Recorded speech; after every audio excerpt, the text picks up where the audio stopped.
This is an important night in our study, as they all are, but it is the very final study in Mark.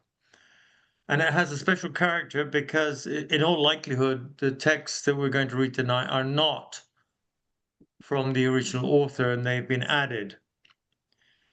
And the question will be, why were they added? And what is the character of the addition? And how does that compare and contrast with the actual finale of the gospel up to this point, up to that point, sorry. And there is an opinion that the ending of Mark's gospel, the original ending, was lost, and that's why there is this edition or series of editions, because there's more than one. But I want to think about the possibility, and something that I've already kind of suggested, that the ending wasn't lost and that it was ended deliberately where it ends, which we know we looked at last week, and we'll repeat again tonight. And what that might mean. And a way of seeing this, which struck me as I was looking at it, was that Mark is a dramatist. In fact, probably all the evangelists are dramatists rather than pure narrators. They're not saying this happened, this happened, this happened, just simply that. They're laying out a drama for us, and they're not novelists in the sense of someone telling a story that fits together in itself and makes a satisfying whole as a story.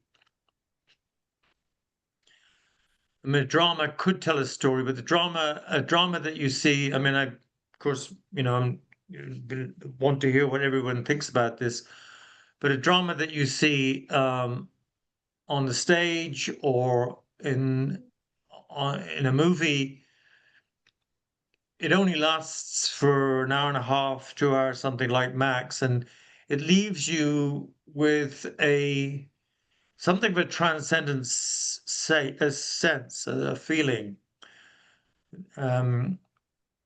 It can leave you with a sense of awe and a changed perception about something, a kind of powerfully changed perception about something. And of course, drama arose in Greece in the centuries, 5, 6 centuries before the time of the Gospels, and so they were known. Drama had to be known, and indeed,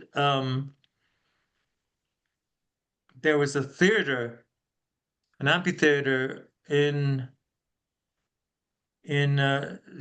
Sephora, which is only a few miles north of Nazareth, but it doesn't date from the period of Jesus. The town dates from the period of Jesus, but the amphitheater dates from a couple of centuries later. But the culture was there, the Greek culture was there, and the Greek culture was in Tiberias on the lake of Galilee. So it's highly unlikely that people were unaware of Greek. In fact, it's impossible that people are unaware of Greek drama, given the fact that Hellenization already began 2 centuries before. So there's something about the way Mark's gospel ends that's highly dramatic in a very particular sense. And I want to talk about that tonight. And I think the apocryphal endings help us to sense that, character of the ending of Mark's gospel.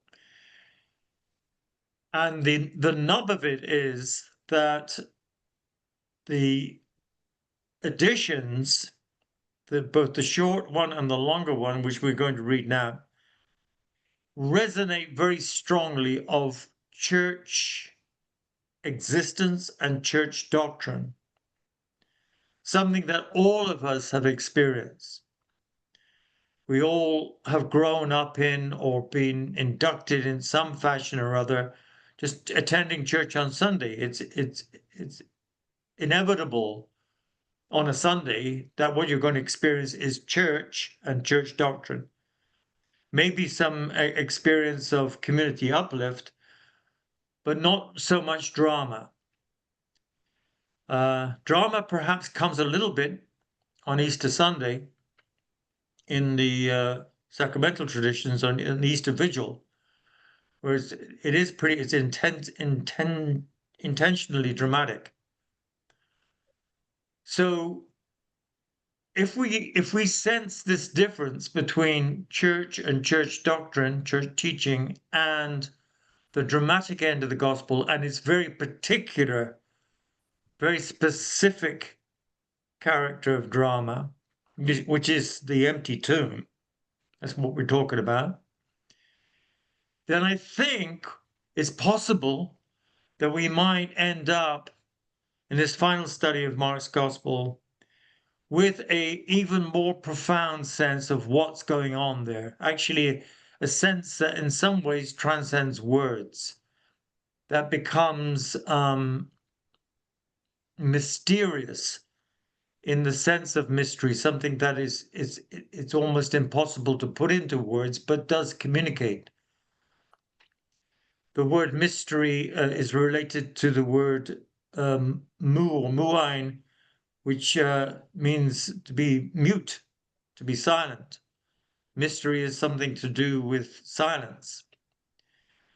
And it's entering into that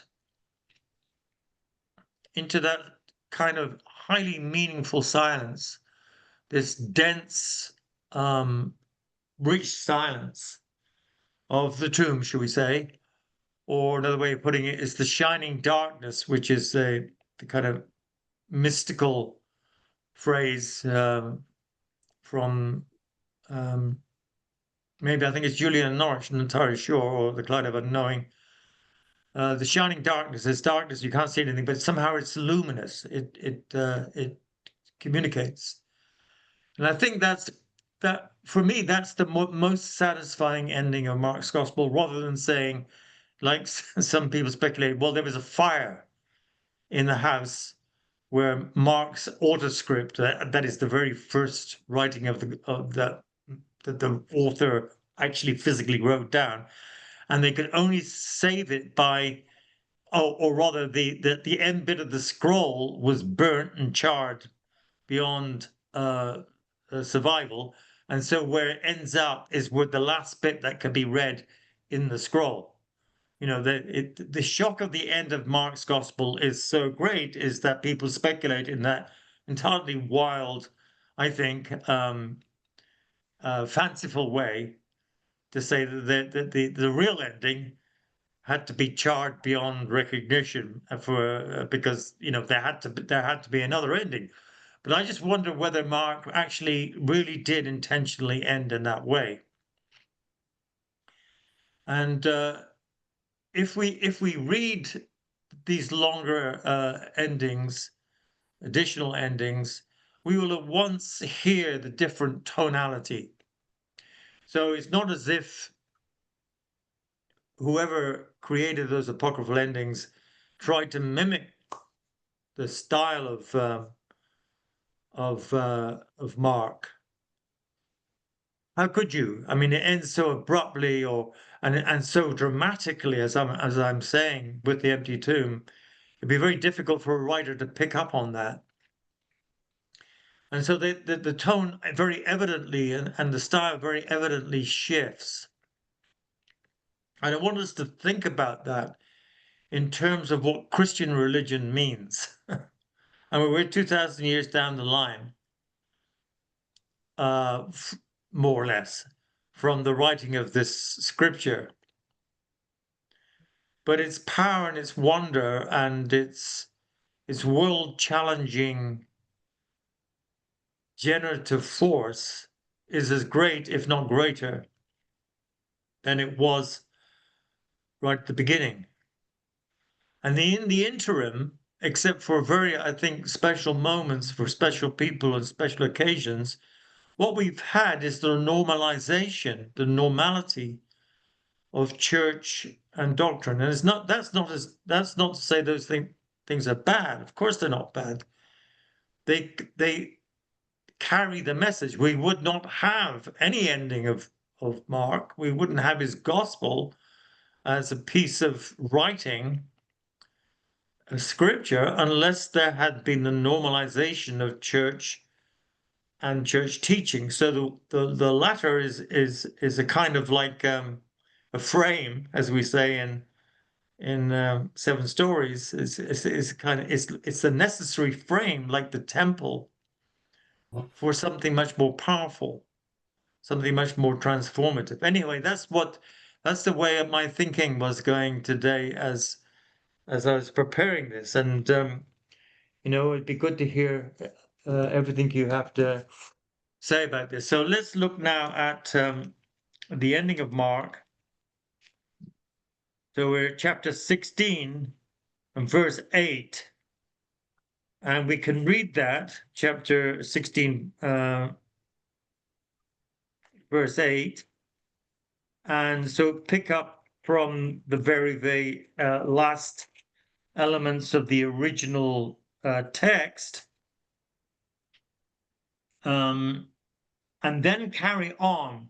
Now, it may be that in your version that you've got, you don't have something called a shorter ending, and you go straight into verse 9. In the study Bible I've got, they put the shorter ending in between verse 8 and verse 9. Now, verse 9 then takes you through to the longer ending, which goes right through to the end of the present gospel. But I just want to alert you that there is if you don't have it, there is something called a shorter ending, which has been intercalated there in this version. And if you don't have it, I will read it for you. In fact, I will read it at the end. So if someone could read from verse 8 onwards through the whole of the remaining text. Thank you, Mac. Okay, verse 8. So they went out and fled from the tomb, for terror and amazement had seized them, and they said nothing to anyone, for they were afraid. Now we go to the shorter ending. Oh, you've got that right. And all that had been commanded them, they told briefly to those around Peter, and afterwards Jesus himself sent out through them from east to west the sacred and imperishable proclamation of eternal salvation. Now to verse 9. Now, after he rose early on the first day of the week, he appeared first to Mary Magdalene, from whom he had cast out 7 demons. She went out and told those who had been with him while they were mourning and weeping. But when they heard he was alive and had been seen by her, they would not believe it. After this, he appeared in another form to 2 of them as they were walking into the country. And they went back and told the rest, but they did not believe them. Later, he appeared to the 11 themselves as they were sitting at the table, and he upbraided them for their lack of faith and stubbornness, because they had not believed those who saw him after he had risen. And he said to them, Go into all the world and proclaim the good news to the whole creation. The one who believes and is baptized will be saved, but the one who does not believe will be condemned. And these signs will accompany those who believe. By using my name, they will cast out demons. They will speak in new tongues. They will pick up snakes in their hands. And if they drink any deadly thing, it will not hurt them. They will lay their hands on the sick and they will recover. So then the Lord Jesus, after he had spoken to them, was taken up into heaven and sat down at the right hand of God. And they went out and proclaimed the good news everywhere, while the Lord worked with them and confirmed the message by the signs that accompanied it. Thank you. So, did everybody, when Mac was reading, did everybody have that shorter ending that he read there after verse 8? Everybody had that, so we all have that. You didn't have that, Sheila. Sometimes it's in So, a footnote. If it might be in a footnote somewhere. Let me look. Don't think so. No. Oh, okay. okay, so just to restate it, then there is another ending put in there, and it states, and all that had been commanded them, they told. So this is referring to the women who beforehand said nothing. All that had been commanded to them, they told to those around Peter, and afterwards Jesus himself sent out through them from east to west the sacred and imperishable proclamation of eternal salvation. Then it goes on the bit that Mac also read, now after he rose early on the first day. So there is a quite complicated manuscript history about those endings. That shorter ending only appears as the ending on its own after verse 8 in one manuscript. However, it appears in others where it is now in that reading that Mac did. And in other manuscripts, it's inverted. It appears right at the very end after the longer ending. And generally speaking, that longer ending is considered from a critical point of view, a biblical textual critical point of view, to have been written in the second century, at least 50 years after the original writing of Mark, and that shorter ending, which came in just before verse 9, to have been written in the third century. So these are regarded as later additions by the scholars. But I want to hear what you say. What do you think? What do you feel about the tone and the style of those writings compared to the way in which the thing ends as it stands at verse 8, which I'll remind you of again. So they went out and fled from the tomb, for terror and amazement had seized them, and they said nothing to anyone, for they were afraid. And then it goes on to what we've just read and what we heard from Mac. So, what are your feelings about any of that, really? I mean, it's kind of complicated. Cheryl.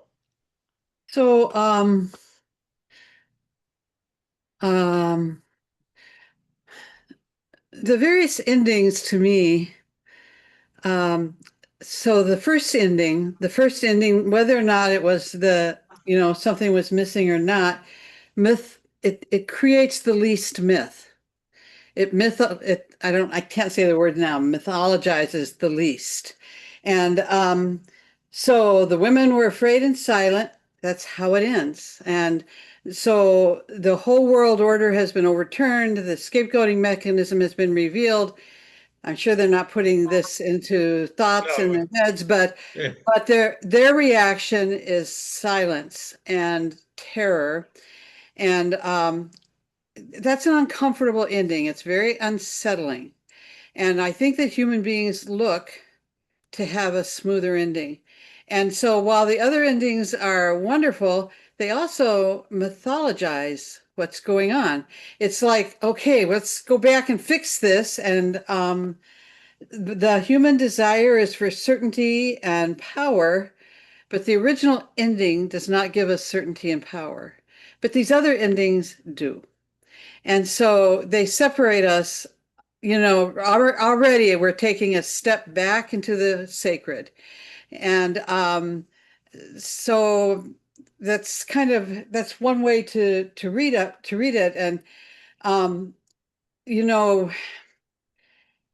so how does it feel for me? How does it feel to be left with silence and fear rather than a more mythologized ending in Mark? I mean, maybe the endings in the other gospels can't really, but for me, I need to rest in the fear. I need to rest in the silence. And I need to just be there for quite a while before moving on. So anyway, the human impulse is for closure. The first ending gives no closure whatsoever. And maybe it was a goof, maybe it got burned up. Who knows? But what we're left with is an ending that doesn't give us any mythology. And so to me, that's kind of when I read all these endings, I always love hearing about Mary Magdalene, by the way, but um, uh, so I mean, I like that ending where she is important, but the first ending is one of just silence. And I think that there's some other stories like that too, where you just end in silence, no closure, no closure. Got to figure it out now. How do we live now? What do we do now? So Thank you for that, Cheryl. That's a powerful commentary, and I appreciate it. And I think it's very meaningful. We will continue thinking about that and Mary Magdalene as we go forward. Mac, you Well, want to say something? well, I definitely prefer the shorter ending, although I do believe When you say the shorter ending, we're verse talking 8. about verse I 8. I mean verse 8, Yeah, right. the original ending or the Yeah, true right. ending. Okay, right. And it's not that I don't believe the appearances of Jesus to people in the other gospels, because I do. But I think the drama, as you've explained it, and the shock in Mark fits better with that short ending, and it's not closed, as Cheryl said. It's definitely left open for us, as we've said many times, to go back to Galilee in chapter 1 to Yeah, start over again. yeah. Now, with respect to that shorter ending of Mark, I don't like it at all. It, it's the So worst. that's it's verse the worst. that comes directly after verse 8 before verse 9. Right. Stuck in there. In the first place, So why is it you don't like it, and why is it the worst, Cheryl? But first of all, Mac. um, it's first of all, it doesn't sound at all like anything we've been reading in the gospel. And in the Greek, it's just a horribly complicated mess of a sentence that I don't like it at all for that reason. And I don't it doesn't add anything as far as I'm concerned at all. Mm. The other stuff, as far as I'm concerned, they just cobbled together things from the other gospels, and So Yeah, that's that's the what it longer says. ending. Yeah, It's just yeah, a tissue of stuff yeah, taken, yeah, that's what it sounds grafted like. on from the other gospels. yeah, Yeah, I agree. I agree. which we So don't just need. before I go to Linda, but to Cheryl, why is it the worst? Worst, you said. I said that. Did Cheryl say that too? I did. I didn't realize my audio was on. I was just agreeing. It's the worst. It just is so weird. I wanted to, this has an interesting footnote, the HarperCollins Study Bible that, um, let's see, this footnote is I got to change glasses.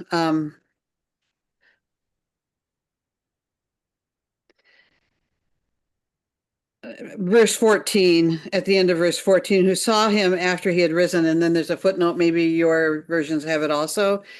But I did think it was an interesting footnote. It said that other ancient authorities That's add right. in the whole.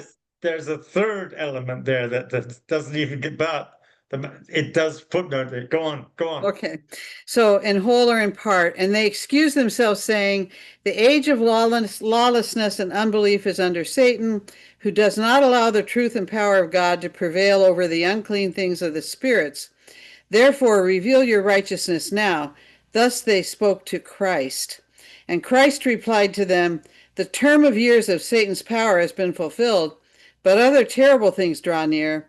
And for those who have sinned, I was handed over to death, that they may return to the truth and sin no more, that they may inherit the spiritual and imperishable glory of righteousness that is in heaven." I mean, that's beautiful language too, but I really like it. I like it because those who have sinned may inherit the spiritual and imperishable glory of righteousness. I like that's very hopeful because I sin every day, so it's hopeful to me. So that's I repent daily. Well, thank you, Shows. So thank you for adding on. So that's, I think, one or two manuscripts, and it's not even considered. It's probably late manuscript, third or fourth century. It's not considered even a candidate for an original ending, Right. which these others are really not either. But they got more manuscript credibility than what you just read. But Yeah. that still is there. I liked it. All of which demonstrates something. But go ahead, Linda. What are you going to say something? Yeah, Or what? well, I agree with a lot of, especially what Mac was saying. I feel I don't like that What comes the after verse 8? the short ending. Yeah, I mean, right. that sounds very, it sort of sounds very highfalutin kind of thing, sacred and imperishable That's proclamation of right. the Yeah. eternal salvation. Sounds like Yes, something, someone droning from a pulpit somewhere. it But does. anyway, I mean, That's I know right. it's And not. I mean, they're a trying to work very out boring doctrine. and probably nasty bishop. Yeah, well, someone's trying to, they're trying to work out what it all means, Yeah. at that time anyway. And then there was all those councils and things, and they're all Well, trying he to kind figure of out. he thinks he knows whoever's writing this. He's Yeah, sacred and imperishable. But go on. yeah. But then the other one, the longer ending, which is actually probably earlier than that, you said a century earlier. It does seem to be, as Max said, all those things that are written there seem very familiar, like you've read them somewhere else. That's right. Even the walk to Emmaus, the Yeah. two people walking in Yeah. the country. He would get done for plagiarism. Whoever wrote this. Yeah, I mean it's all those things you've read somewhere He else. definitely used Um, AI to write that. but because they have been cobbled together from the other gospels, they sit more easily. They do. That's right. They sound more like a They gospel. felt they're familiar, and so Yeah. they don't jar as well as much as the other ending does. Yeah. Um, so those were my thoughts. Oh, Right. and also So the mention of Peter. There was a mention of Peter in that last in the one, shorter ending, the shorter was it? ending. Yeah.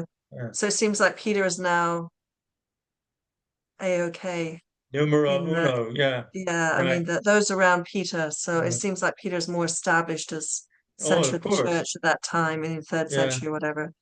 Whereas the other one, it's more Mary Magdalene, the people, in fact the 11 are not still not No, doing they're very not well there. in that. It They, ends they with the he rebukes the 11 actually. in the longer ending, he rebukes the 11, which is Yeah, actually I can't, that's the bit that is particular to that, and I can't in the other resurrection narratives, yeah. Jesus does not rebuke anybody. Yeah, I mean, I don't really like that Jesus is rebuking them after he's risen from the dead.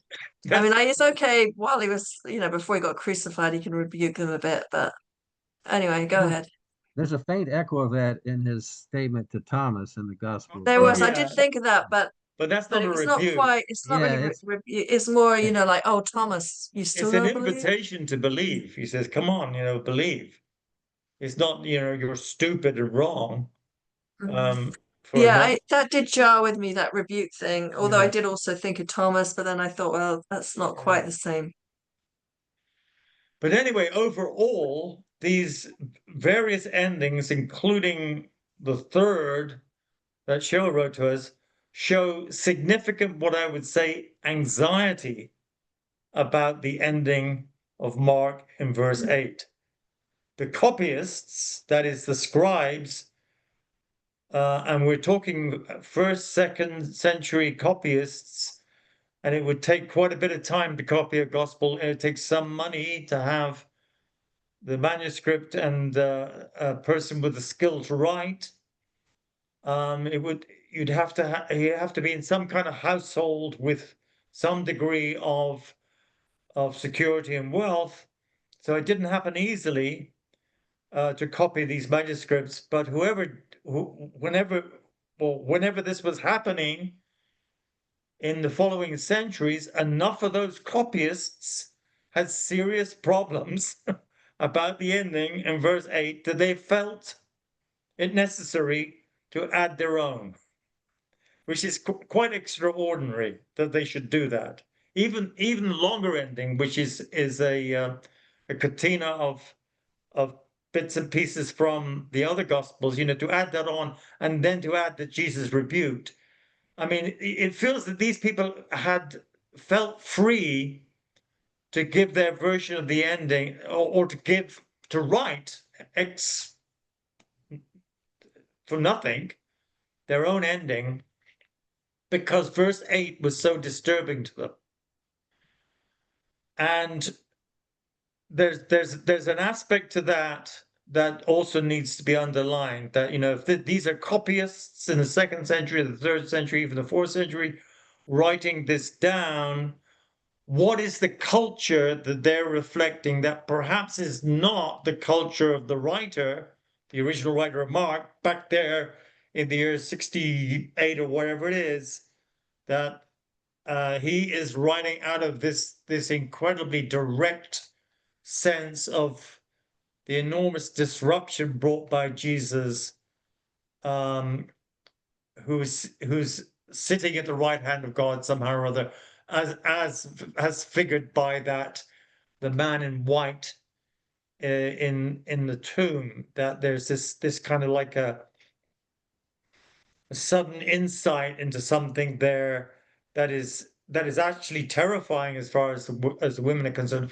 So my question: what is the difference? Just to begin with, what is the difference of culture or cultural feeling of kind of like narrative gospel feeling right at the beginning there, and then what these copyists represent later on in the 2nd, 3rd, and 4th centuries? What have They're they not got in being common, and what they're is not being different? persecuted, are they? Sorry? I mean, the persecution ended around 300, didn't it? I mean, Yeah, well, 310, the 320. persecutions kind of came and went. There were various peaks and troughs, Yeah. but it definitively ended in 2000 and 3000. That's sorry, 311. Yeah. So I mean, that that the ending that Cheryl read would have been, around that time or after that time, right? Yeah, And perhaps. Yeah, whereas Mark is right in the heart of Rome with all the, Nero's he's in a pagan arena. world. Mark is in a Yeah, pagan world. yeah. These other writers, they're maybe not yet in a Christian world, but they're in a church world where Where the church is established and there are educated people who are identifying as Christians and writing and there is some degree of wealth because they are copyists. yeah. That the church is not just of slaves and of the downtrodden, of Galilean fishermen arriving in Rome with maybe one or two supporters who can put them together in a house for worship. The church has more standing. So what we're hearing in these endings, I would suggest, is illustrative for us of the growth of the church. And with that church doctrine or church catechesis, the message that is passed on. So when it's kind of given in short form, now early on the first day of the week, he appeared first to Mary Magdalene, from whom he had cast out 7 demons. It seemed necessary for the copyists to throw that bit in there, which is not present in John or in Mark. They're getting that from Luke, but it was necessary to characterize. They'd already got this characterization, this popular characterization of Mary as you know, a sinner of some sort, and that's the interpretation of the demons. And she went out and told those who had been with him while they were mourning and weeping. But when they heard that he was alive and had been seen by her, they would not believe it. So this is now more standard church teaching. That's the narrative that we've got from Luke, especially Luke and John. So this is becoming more embedded in the common consciousness of the church, and especially those who are able to read, are educated. So there's a difference here. There's a difference between the environment, the atmosphere, the situation in which the Mark writer writes and ends up in verse 8, and then what comes afterwards. You're separated by 100 years, perhaps, and the conditions are very different. And you get the feeling, like you said, that they were familiar with those other gospels, and they had their favorite bits, and they weren't there in Mark's gospel, so They weren't there in put them Mark's in, gospel.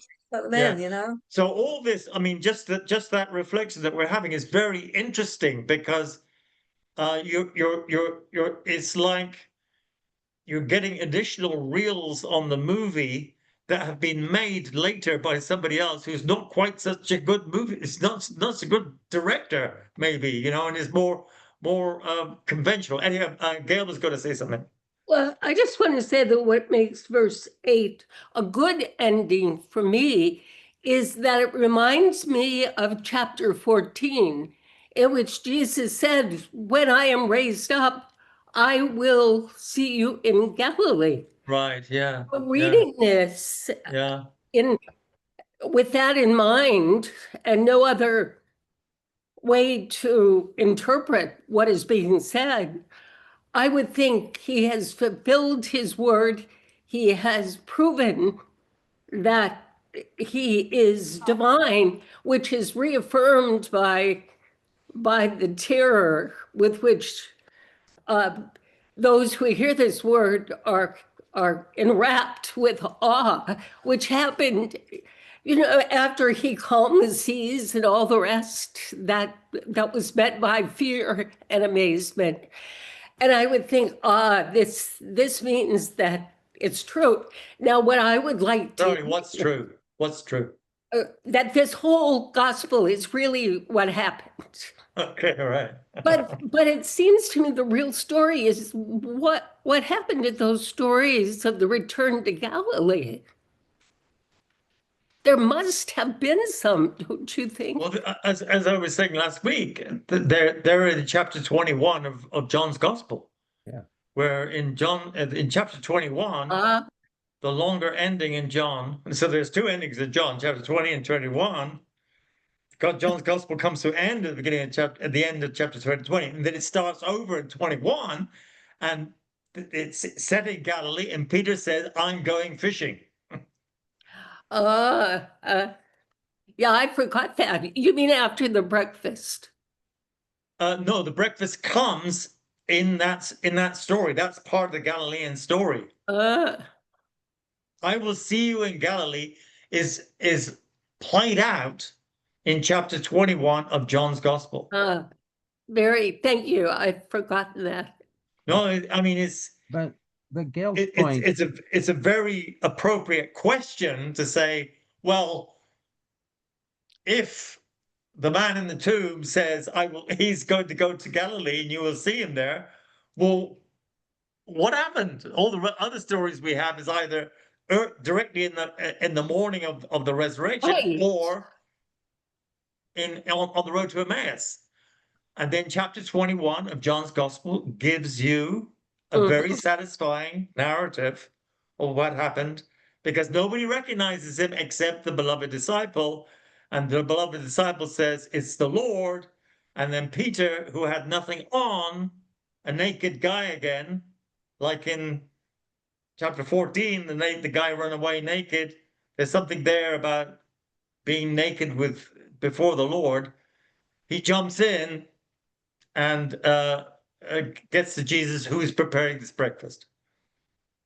So it is a beautiful completion of that very question. Yeah. So you're thinking that Mark's gospel, I mean, John had read Mark and was All those connections make it's a strong probability that yeah, I he was agree. he was riffing off Mark. Yeah, I agree. He or she is a very. I mean, I think it's very likely he is a woman in John. Very powerful writer, very powerful writer. But Mark is a powerful writer as well in his own way. But she riffs in a very different way. But she's using Mark to write her gospel. But go ahead, Mac.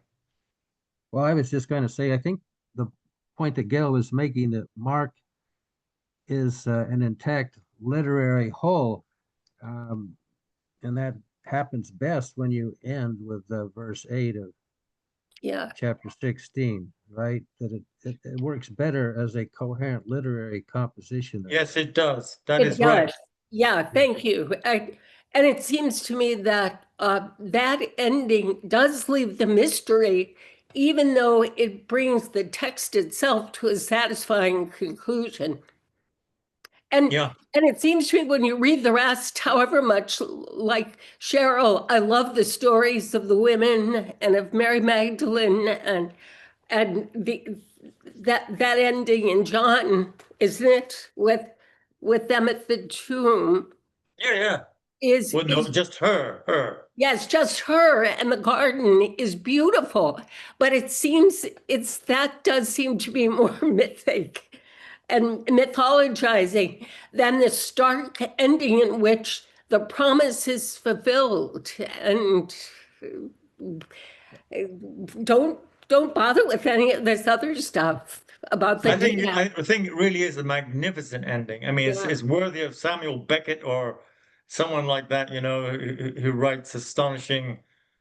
By the way, Waiting for Godot is going to be put on in Broadway, I hear. But anyway, that's an entirely different thing. But anyway, go ahead, Mac. So Mark is a very satisfying and a very powerful gospel. But I would submit that the way the Christian movement spread and the way their lives were changed from the way they were before Jesus was crucified until the way they were after he was resurrected, I think that did require some actual resurrection appearances. Oh, absolutely. So, But yeah, those appearances are themselves mysterious. I mean, of course, yeah, yes. because they're frequently not recognized. They're narrated by the gospel writers who take this omniscient, this is Jesus, but the people don't recognize him. So At first, at first, yes. right. But that's important because there's a gap.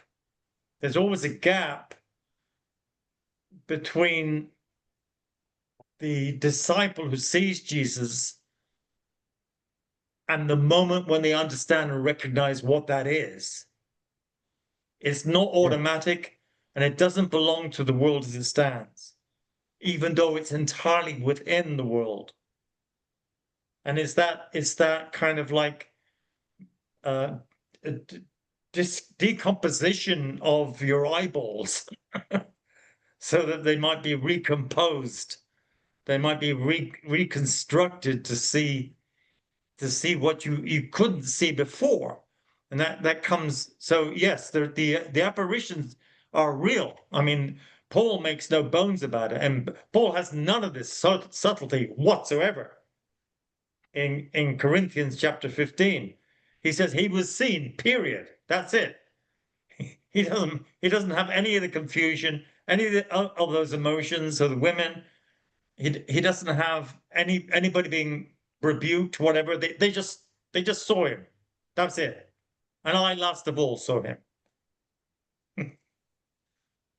Well, he was just trying to pile up any evidence he could for the resurrection. That's exactly right. So that's Yeah. right. He's making a quasi-legal argument Mhm. in Corinthians that this is real. And that has to be part of it, because the gospel is a public proclamation. It says he rose. And so there has to be testimony, there has to be witnesses. But the great thing about Mark is that his writing returns you to that sense, that enormous sense of mystery, of silence, of secrecy, and of the new that must have been right there at the very beginning. You know, that leaves you with shock and terror. Terror. And it's terror because the reason it's terror is because you're still part of the old world, and yet the boundary between you and the other world is breaking down, and you don't know what that is. And so our natural reaction is terror until Jesus comes and says, what does he say? What's his first word? Don't be afraid. Don't be afraid. Peace, peace. The first thing he says is peace. Mm. So where our natural reaction is, oh my God, he's a God and we killed him, we're in deep trouble. And he says peace. So he changes, he reconfigures the whole thing. But there's that moment, and the man in white in the tomb, he kind of says that. He says, don't be afraid, he's not here. Do not be alarmed, for you are looking for Jesus now. So he begins the proclamation, the Easter proclamation. So, but what Mark's ending at 8 does is it prolongs that moment so that we can enter into it. That's the point. Hi, Heather. I just saw you there on the screen. So It's that's almost the like point. it's Mark. It's almost like you said right at the very beginning that about the shell story. I mean, it's almost like it's almost like we need to be in this time to appreciate Mark, because I even remember being in when I was in theology, doing my theology degree, and that wasn't that long ago, but Mark was always sort of somewhat downplayed, as more primitive, and not as important, really. That it was more it wasn't as well, it wasn't given the weight. I mean, the fact that Matthew is put at the beginning of the four Gospels, where Mark is the earliest, it shows that Matthew had already, at the time of the compilation of the Bible, that it was, higher up, but Mark was earlier, so so they have to put it in kind of after Matthew, but it was just seen as a stepping stone to the other Gospels, really. But Right, that's right, yeah. I feel like it's come into its own now. I mean, I feel more attracted to Mark and John's Gospels. Those two are sort of seem more relevant somehow. Maybe because the institutions, I'm not talking church specifically, but just world institutions and the way the world has been set up, it seems to be crumbling before our eyes, And that Matthew and Luke are much more institutional Gospels, whereas Mark is rawer and more close to the event. And John has that iconic kind of feel to it that pulls you in. So they seem more. I'm just thinking about the shell story that Yeah. perhaps it's taken us to this point to really fully appreciate Mark, and that sudden ending is like, because it's like movies. When you're talking about movies, we like to have the happy ending and all that stuff, but now with more modern movies, the bad guys that can be the good guys, and everything is turned upside down, and you can have sudden shock endings, and it actually is more meaningful than an ending that's all tied up with a bow, that we kind of have more of we can appreciate the sort of nuance of nuance doesn't seem to fit Mark's gospel, but the way we're interpreting Mark Well, seems I to think fit perhaps more. yeah, it's not so much nuance No, not nuance, that's the as wrong word, but depth, as shock. I mean, it's intentional. yeah, that sort of stripped down. And I feel like we're in a time when we need to have things stripped down, and to see that power of the original message shines more powerfully, perhaps because it hasn't got the veneer that's built that even Luke and Matthew have just 20, 30 years later. Right. So, as Max says, and is evident, I mean, it's the wonder of scripture, really, is that you have to have natural language, natural storytelling to get this across. This is not philosophy. And it's not mythology, as Cheryl is saying, it's something that happened in a real world, a real world situation. But there's something about it that is so, and this is a word I've been searching for a word for it. It's generative. I mean, that's the word that I often return to, is that it's the generativity of the gospel that Mark is giving us. It's kind of like it's in one of my kind of favorite. I must have been a German in another life, but I like putting words together. It's anthropogenerative. It's creative of humanity. It's creative of new humanity. That's what the gospel is. Now, to communicate something like that, you have to talk in a way that human beings can directly understand. So Jesus uses parables, and his story is very really recognizable. This guy's going to get Jerusalem. He pisses everybody off. He shuts down the temple. That's the worst thing in Cheryl's word. That's the worst. That's the worst thing you could do. You shouldn't be doing that. And people say to him, what gives you the right to do this? And he stokes up more controversy in his answers about Caesar and resurrection, the rest of it. And then finally, they arrest him, and he allows himself to be arrested. All this is recognizable, and it takes you through, and he gets killed in a very recognizable way. I mean, if someone suffers like that, they're going to die, and they're going to die a horrible death. He does die. He dies in a way that we described, that was noted by the centurion.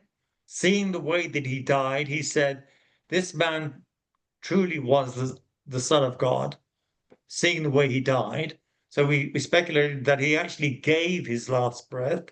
He actually did that deliberately and physically. He gave his last breath. All that is recognizable, but it becomes an enormously heroic, brave person. But then the aftermath. You see, how do you describe the aftermath? If you put it the way that Paul puts it, he was seen. Well, yes, all people are used to apparitions, the stories of the gods appearing in one form or another. The Greek stories are full of that, the Greek myths. The idea of an apparition is not foreign to people, either a ghost or a god. So that's not foreign.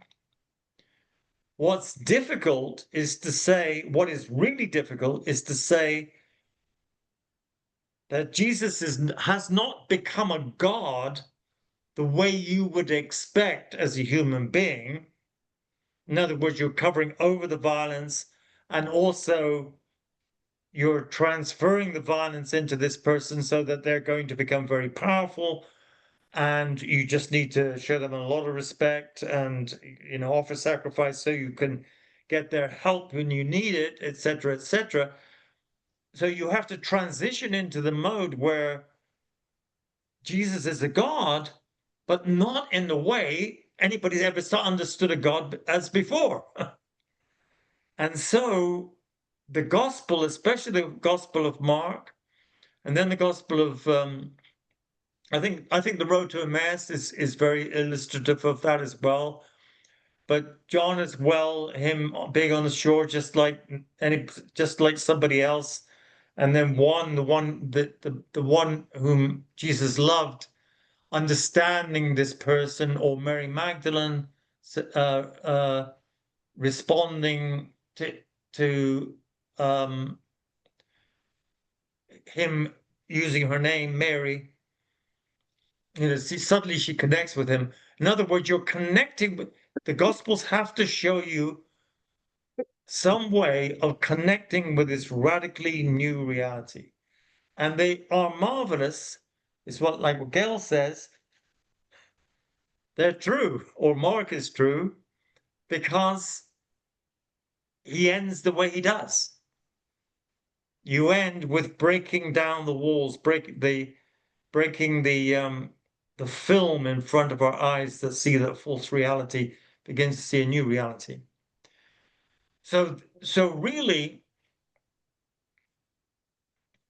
I think the dramatic ending of so this is the way I decided that I would try to explain it, and I think it's important, and it's the last thing really. It's the last thing about this gospel, that those additional endings, the shorter ending, the longer ending, the one that's in the footnotes, they're all good because they make a contrast.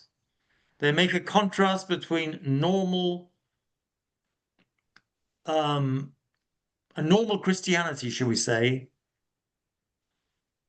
and generative Christianity, or generative divinity, the way God enters into our world and changes it. They make that contrast. Now, to help us understand that a little bit, I want you to think, or we can think together about the word theory. Theory.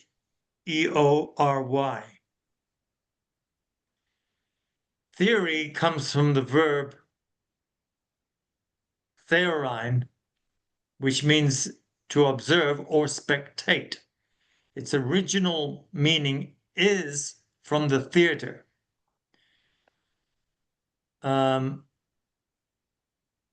It derives from a root thea, which means gaze,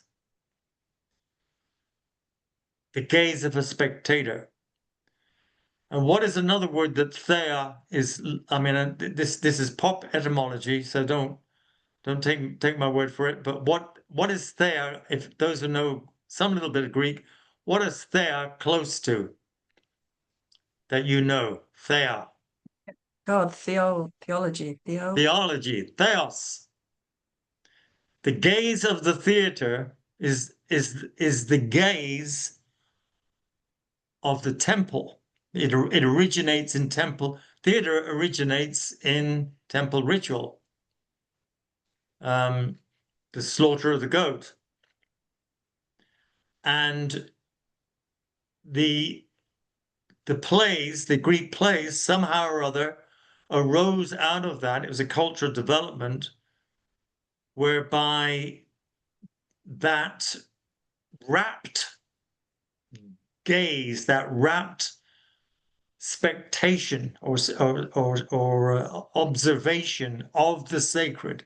So I want you to think of any play or movie that you went to and left you while the credits roll and your eyes just glaze over and you're glad the credits are rolling, so you can just sit there and see this thing which you don't see, but you do see. The movie's ended, but you're still in the state that the movie has brought you. That is there. That is watching the sacred. And we all experience that. And when well, from in theater, for me, the end of Hamlet is that when there's a sword fight, the Laertes is killed. There's 5 dead bodies on the stage. They're just lying there. You know, the play all built, and there's all these bodies littering the stage, and then this guy comes in and says, "What's happened here? I mean, we need to hear the story. This is Fortibras." He says, "What's happened here?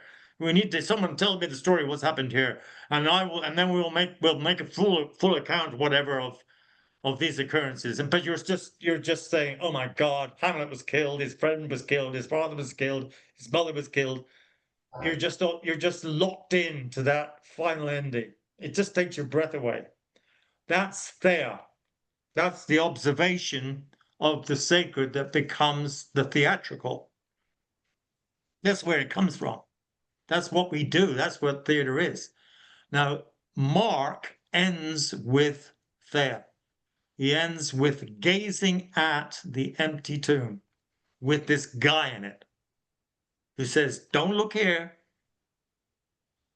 He's not here. He's risen as he said, and he's gone ahead to meet you in Galilee, where you come from, right? Go back and you'll see him there." And then the women, they don't pop outside and suddenly, like in John, Jesus is there, even though he's mistaken from a garden, as a gardener.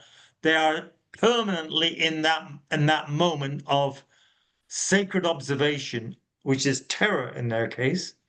And that's where Mark leaves us. It leaves us hanging on the precipice of what Jesus has brought about.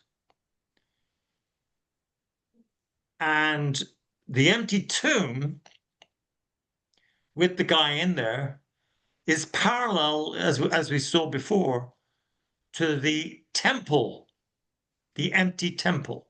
Remember how the veil of the temple is torn. And so the sacredness of the temple is, as Cheryl talks about, the sacred is gone. And the tomb is the same thing. There's no body here. There's no sacrifice. There's no dead thing for you to pour your violence out on. It's all gone. There's just a guy in white. And he says, life goes on, but in a different way. So you're left with it's a hugely contemplative moment for humanity. It's anthropogenerative. It offers you a totally new beginning for what humanity can mean. And he tells you, you've got to go on and find that out as you go to Galilee. And of course, in Luke and in John, it's sped up by Mary meeting Jesus outside the tomb, and then the couple meeting Jesus on the road to Emmaus. But it's the same thing. You're observing this shining darkness, this huge emptiness where something new is present. And Mark has ended with that. He's ended with a revelation, really, of the radical newness that God has brought through his son, Jesus. So you've used the word theia for both the dead bodies at the end of a drama or at the end of a sacrifice and the empty tomb. Right. And so again, you're using the same word in a different sense. I am. That's because we have to use words. Mm-hmm. We're stuck, and there is a gaze. You see, so the point is, if I use the word gaze, right? What am I gazing at? What am I seeing? And how are my eyes seeing? So my gaze itself is transformed. You see what I'm saying? It's Yeah. not the gaze of the violent sacred. It's the gaze of divine nonviolence. So my gaze, which is everybody knows what the gaze of the theater is like. Everybody experiences it one way or the other. But this is a new gaze. I'm seeing with new eyes, and that's what Christianity is. Then it becomes a narrative which, as Cheryl says, falls back into the sacred very easily. Very easily, of course. It's not a sin. It's the way we are. And Gerard himself talks about that. He calls it normal sacral. I think he's got the word there. It's normal sacralization. It's just in this little book of his interview from 1973. He calls it. I'd say that that longer ending does that with the Well, he does. his That's exactly he's right. lifted up, he's sitting at the right hand of the Father, and it's like that's how That's the stories exactly of right, Linda. the gods sort of wrap it all up nicely. That's exactly right, and we do that. It's too Yeah. close to the violent sacred for you and Cheryl, huh, Linda? Right. I mean, I do like that. Like I say, that stripping away and that stripped away ending because you That this don't is have there's yeah, nothing there but the empty tomb. I mean, that's what that's you're right. left with. And But then it's so it's you are looking into the empty tomb, and then you have to make up your mind. yes, you do. It's the choice that's got to be made, and it's like But let's say you're a disciple of Jesus up to this point in some kind of normal human way. You like him. You like this guy because he's a good man. But then you go to the tomb and you see this incredibly new thing. So Peter goes to the tomb in Luke's gospel. He puts his head in, and he's amazed. That's all. He doesn't get it. It's amazing. I mean, they take these details from the gospels. You know, they show it's a process, and the first one to get it is Mary Magdalene. But Mark leaves everybody at that moment. It's a wonderful coup de theatre. You know, it's just amazingly done that it brings you to that point. This is the bit from Gerard that uh, speaks to what we're saying here. He says ultimately, he's talking about the gospel. The text informs us of his own exegetical functioning. In other words, the text explains itself, which breaks away from the rules of ordinary textuality. And it does so by this very informing, as its message eludes Christ's listeners. If this is the action of the text, the claims of Christianity to make of Christ the universal revealer are much more well-founded than its defenders themselves imagine. So he's saying, today the text reveals these truths to us, and that eludes his original listeners. But because these truths are the truths of the violent sacred, and I would say, and he would say at this point for sure, the revelation of a non-violent God stand behind the text. This is becoming plain, by which I mean that those always, though, are much more well-founded than its defenders themselves imagine. By which I mean those who always blend elements of ordinary sacralization into Christian apologetics. In other words, he's saying that people who want to defend the biblical text, as truth, as doctrine, like those longer endings, they blend elements of ordinary sacralization into the biblical text.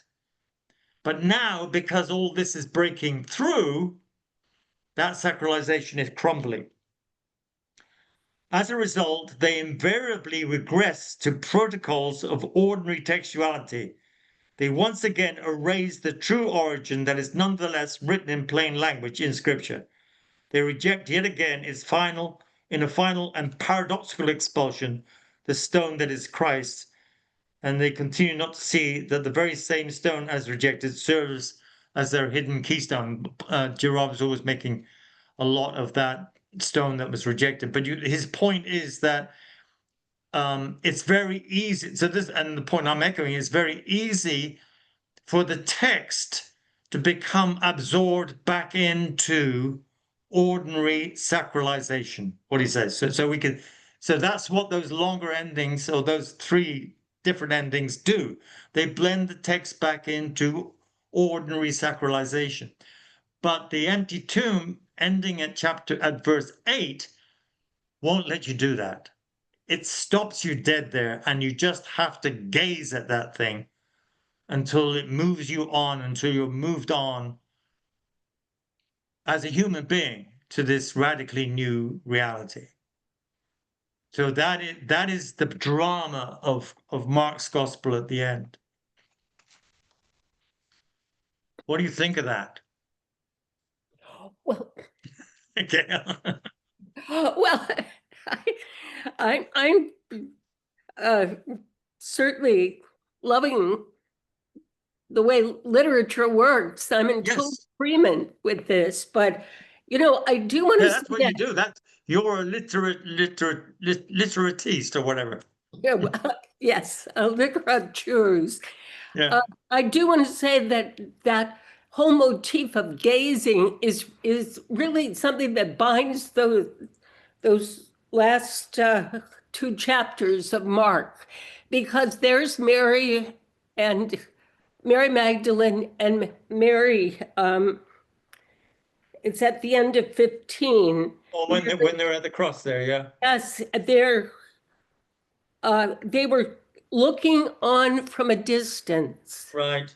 And Right. then they go into the tomb, Right. and the man says, "Look, there is where they Yeah. see him laid. They see him laid by Joseph of Arimathea in the tomb." And then the man says, "And there is where he laid. Look, it is empty." Right. So you have to look. I mean, that when we talk about contemplation, Christian contemplation, that's what Christian contemplation is looking at that empty tomb, looking at that space where he was and where the body should be, the body of the victim. It's not there anymore, Mhm. and never will be again. That's what that's what Christian contemplation is. Yeah.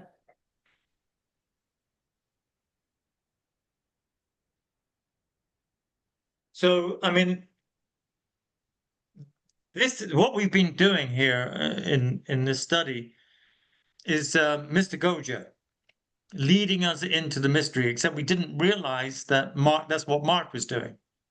He's leading us deeper and deeper and deeper into this mystery, which is the secret of that in the normal religious way is the secret of the victim that's covered over.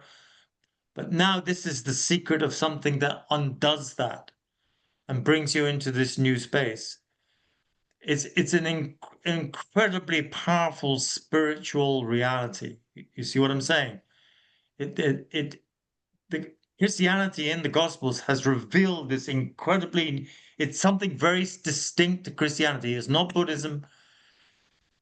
It's not Hinduism. It's something radically different that leads you into this new space without violence, but not because you're exercising a discipline or an ascetic of nonviolence. Not to say that that's not possible. I mean, and you kind of have to do that. You have to practice it. But this is looking into the reality of divine nonviolence. This is where God reveals this truly was the Son of God. There's something revealed here that you need to look at, as Gail is saying. Go ahead, Cheryl. So I have a question, which is when we decide that this is mysterious and awesome and unexplainable, aren't we moving right back into language of the sacred? I mean, what if it's not mysterious? What if it's not? What if it's just everyday, ordinary? I mean, I don't see people resurrected every day, but what if our conversation about it would be more ordinary and less searching for words or calling it the mysterious. I mean, it's something revealed, and when it was revealed, it is no longer mysterious. It is now part of our ordinary history, our ordinary life.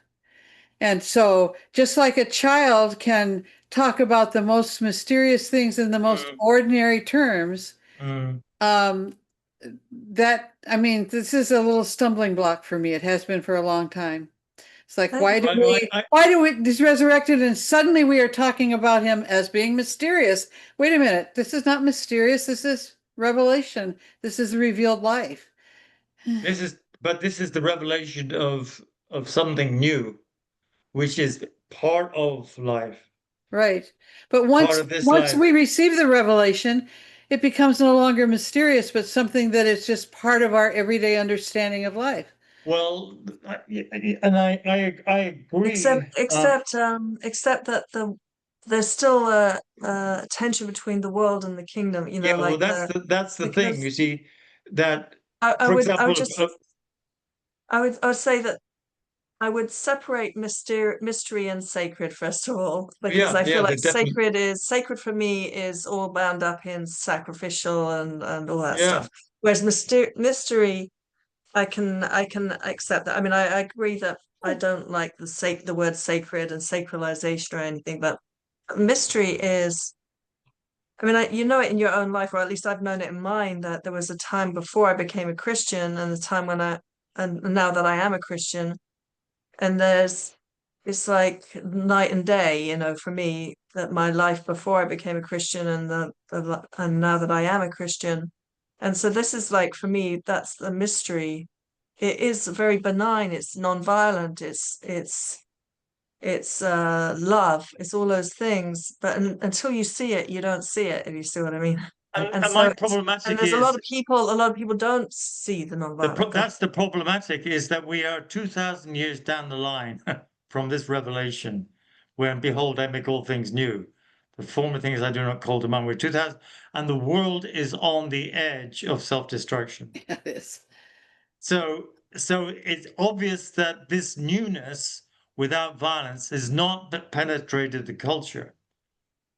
It has been co-opted It's back into I think ordinary sacralization. And I think that when you say mystery, I can understand what you're saying. Sure, you don't want to make it something like magical, Right. but the mystery, if you see it as a mystery, is almost like it's like it's very gentle, but It is. it's It's like it's a like a light. It's like it incomprehensible. is revelation for me. Yeah. Revelation and mystery, you could interchange those words. Sheila's got her hand up. She's wants to say something. I know. So, oh, you have to unmute, Sheila. I was coughing, so I muted myself. Mm. To my mind, the mystery is that this is not something that happens every day or to other people. So we can accept that is the Son of God and he has come to do what we all know he does, but I think it still remains a little mysterious. So maybe my issue is that I've not ever grown up or done much with this term mystery. It's not part of my theology. And so when I hear it, it's just like, well, what's going on here? Because um, even though I don't see it every day, um, it is still once accepted. If I accept the resurrection, it is still just part of my everyday life. It is no longer a mystery. And Okay. so it's just like riding a bike. It's mysterious until how do you do that? Until you get on and ride it yourself. And then it's not a mystery anymore, you know? And Right. so it's, I would agree with that. I feel yeah, like that is definitely you're kind Well, of in it, you know, and so you right. don't. But the world is not in it. The world has still not been Yeah, transformed. well, So that is the gap between your perception and the dominant normalized perception of our world, which is running down a hill towards the precipice. So it's being able to communicate this radicalism, which obviously the church has not been able to do. Go ahead, Mac. well, just because we understand something of nonviolence and something of love, I think those are very profound and deep subjects that we don't grasp all at once. Even though we begin to grasp, it doesn't come to us all at once. Yes. Right. And I think that probably even in my whole life, I'll be struggling for the rest of my life, struggling to understand the fullness of what nonviolence is and what love is, and trying to live it. Yes. Yes, I think so. Yes. In Mark's Gospel, in chapter 3, it says, "To you is given the mystery of the kingdom of God." And that means this something that is hidden to other people's eyes, but is, as you say, Joel, now part of the life of those to whom it has been given. Mm. So it is strange that these things are cheek by jowl, they're next to each other, ordinary in both cases, but radically different in meaning and behavior in both cases, because one renounces violence as the code of meaning, and the other says, no, violence is the code of meaning. And so that is, and that's really why someone like Augustine in the 4th century comes up with predestination. He can't figure out why it is that some people should get it and other people don't, and he's now having to take responsibility because the Roman Empire has become Christian, in quotes, and lots of people are going to church or calling themselves Christian because it's now it's the established uh, culture and behavior of the imperial court, and if you want to get on, you will be a Christian. So how does he make sense of that when you've just transitioned from a persecuted church?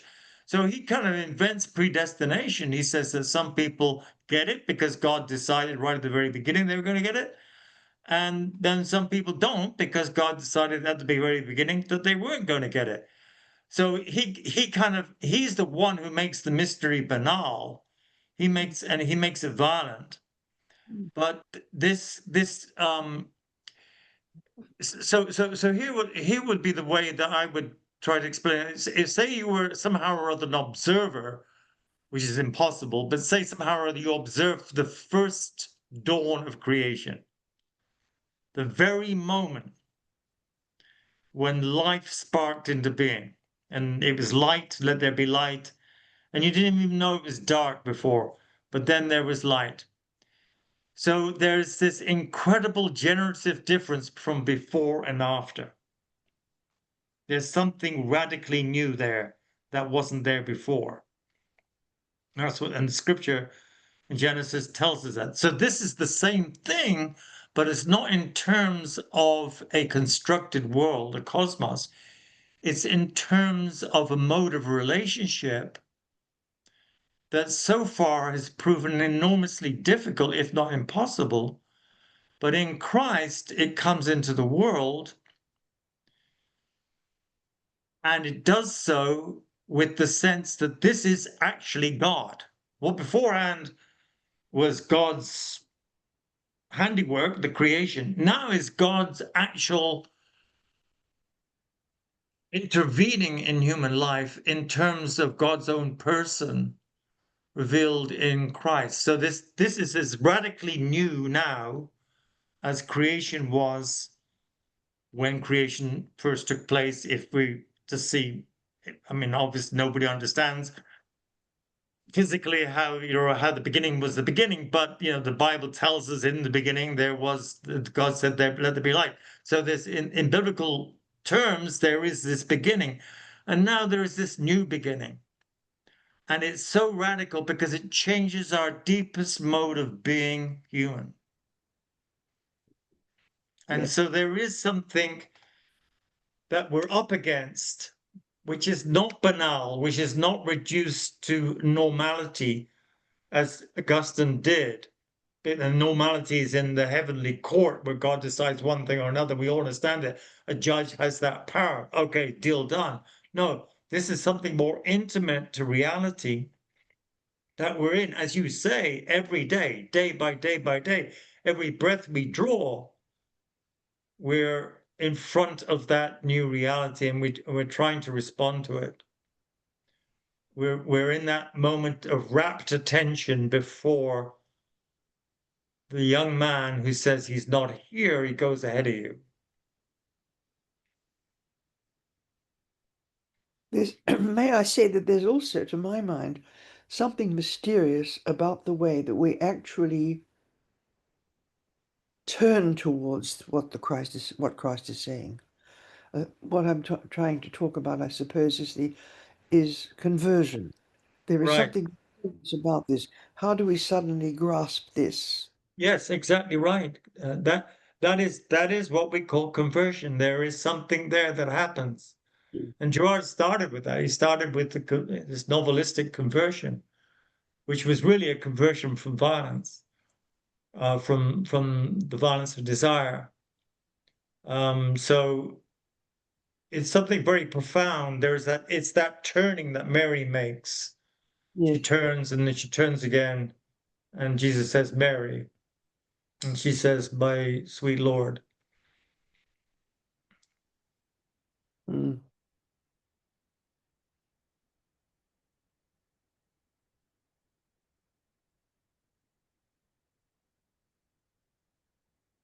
Well,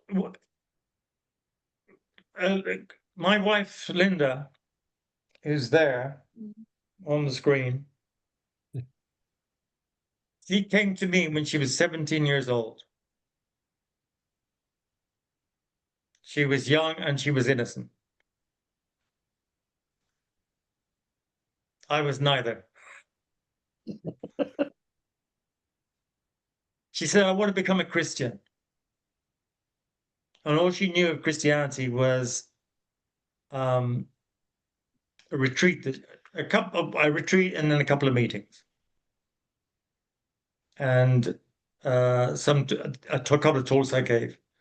So I said, okay, I've never made anybody a Christian before, like inducted them into the church or whatever. And I said, well, I have to find out how this happens. And the first thing I understood was that, well, what you do is you teach them the creed. You go through every line of the creed and you teach the candidate the creed, and they assent intellectually to the creed, say, good, you're good. And then you go to the sacristy one morning early with friends and supporters and you baptize that person. It's all done. And then the Vatican came out with something called the catechumenate, which was a restoration of the practice of the church in the first, second, third, fourth, fifth centuries. We have records of this in someone called Hippolytus of Rome in the third century, the early third century, and something called the apostolic traditions. There are written records of the way they used to do this. And it used to take from 1 to 3 years. You couldn't just lead them. They didn't introduce them to the creed because there was no creed. What there was the story of Christ and the Christian community. So you brought the people in, you brought these newcomers, and you began telling them these stories.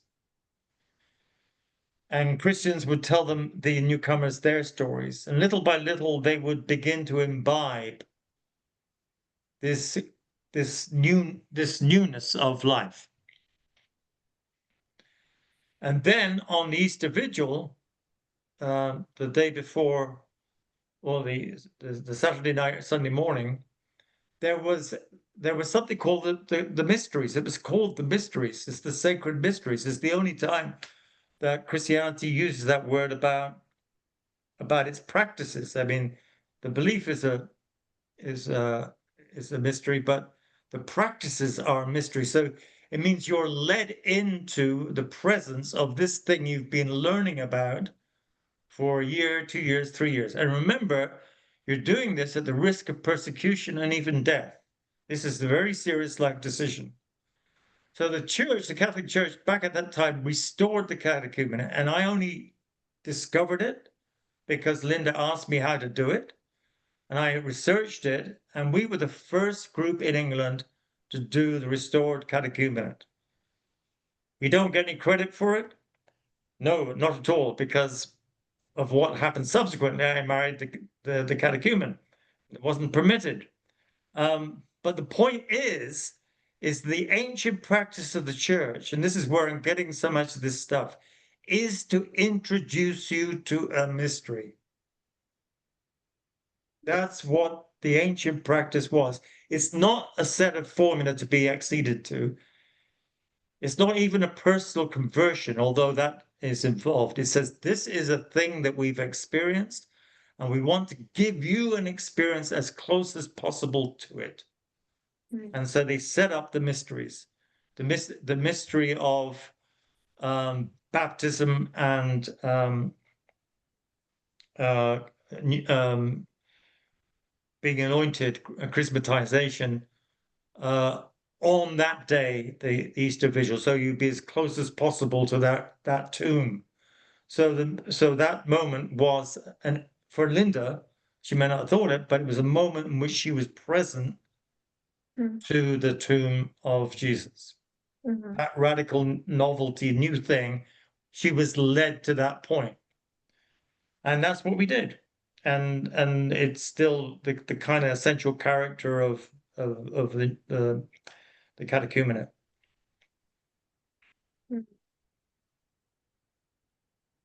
Yes, I mean, the Easter Vigil does have some of that still to it, I think. It does bring you back to the empty tomb, you're right.